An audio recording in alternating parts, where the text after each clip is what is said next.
Purnia Lok Sabha seat पर इस video में हम चर्चा करेंगे। पूर्णिया लोकसभा सीट जहां से राजद की प्रत्याशी बीमा भारती हैं, एनडीए से जदयू के टिकट पर संतोष कुशवाहा तीसरी बार चुनाव लड़ने जा रहे हैं, 2 बार जीत चुके हैं 14 और 19 का चुनाव। लेकिन तीसरी तरफ पप्पू यादव हैं। पप्पू यादव जिनके चलते आज पूर्णिया सीट पूरे देश में चर्चा का विषय बना हुआ है। देखिए, कल ही पप्पू यादव ने दैनिक भास्कर को एक इंटरव्यू दिया है, जिस इंटरव्यू में उन्होंने कहा है कि जिस दिन उनको पता चला कि पूर्णिया से उनका टिकट काटा गया है, उनका पत्ता काट दिया गया है, उसके अगले 2 दिनों तक वो सुसाइड करने का सोच रहे थे, वो आत्मघाती कदम उठा सकते थे। ये बातें पप्पू यादव की तरफ से कहा गया है।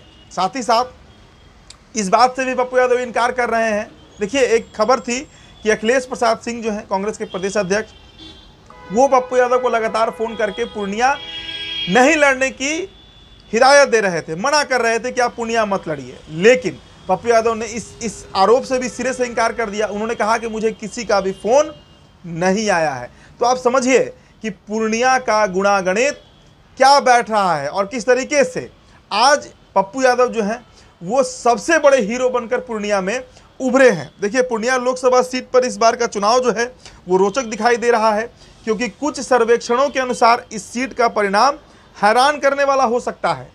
भले ही बीजेपी जो दावा कर रही है कि 40 में 39 सीटें जीतेगी, हो सकता है कि बीजेपी जीत भी जाए, लेकिन एक सीट ऐसा होगा इस बार बिहार का जिस पर ना एनडीए जीतेगी ना महागठबंधन जीत सकती है। वो सीट पूर्णिया होगी। ये बात सर्वेक्षण के रिपोर्ट बता रहे हैं, सर्वे के रिपोर्ट बता रहे हैं। अब देखिए, 2 बार वहाँ से बतौर निर्दलीय प्रत्याशी पप्पू यादव जीत चुके हैं और 1 बार समाजवादी पार्टी सपा के उम्मीदवार के तौर पर पूर्णिया सीट का प्रतिनिधित्व कर चुके हैं। राष्ट्रीय जनतांत्रिक गठबंधन उम्मीदवार और जनता दल यूनाइटेड के निवर्तमान सांसद संतोष कुशवाहा का लक्ष्य हैट्रिक लगाना है, जबकि मुख्यमंत्री नीतीश कुमार की पार्टी से पाला बदलकर राजद में गई बीमा भारती, जो कि रुपौली विधायक है, 5 बार से विधायक हैं, वो महागठबंधन की प्रत्याशी बनाई गई हैं। और इन दोनों के बीच पप्पू यादव हैं, जो सबसे लार्जेस्ट फिगर जिसे आप कह सकते हैं बनकर खड़े हैं। अब देखिए, कांग्रेस की राज्यसभा सांसद रंजीत रंजन के पति पप्पू यादव ने हाल में ही जन अधिकार पार्टी का विलय जो है वो कांग्रेस पार्टी में करा दिया। साथ ही साथ उन्हें आश्वासन दिया गया पूर्णिया वो लड़ेंगे, लेकिन उनके साथ बड़ा धोखा किया गया। जिस तरीके से उनका टिकट काटा गया, जिस तरीके से बीमा भारती को लाया गया, पप्पू यादव बेहद दुखी थे, काफ़ी दुखी थे। कल उन्होंने ये यहाँ तक कह दिया कि 2 दिनों तक हम आत्मघाती कदम उठाने का सोच रहे थे, हम सुसाइड करने का सोच रहे थे, इतनी मेरी मानसिक स्थिति खराब हो गई थी। और आज पूर्णिया में जिस तरीके का जन समर्थन पप्पू यादव को मिल रहा है, कहीं ना कहीं पप्पू यादव का मनोबल बढ़ा है। पप्पू यादव आज ताकत के साथ हुंकार भर रहे हैं कि पूर्णिया इस बार फतह करेंगे तो हम ही फतह करेंगे।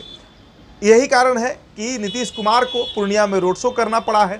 तेजस्वी यादव रोज़ एक सभा पूर्णिया में कर रहे हैं। अब देखिए, 4 दिनों के बाद वोटिंग है। आज 22 तारीख हो गया है, 26 तारीख को मतदान होना है और इस मतदान के बाद ही पूर्णिया का माहौल थोड़ा शांत होगा। लेकिन मौजूदा परिस्थिति में, मौजूदा परिदृश्य में जो स्थितियां बन रही हैं वो पप्पू यादव के पक्ष में बन रहा है और यही टेंशन राजद और जदयू के लिए बना हुआ है। फिलहाल इस खबर में इतना ही। बहुत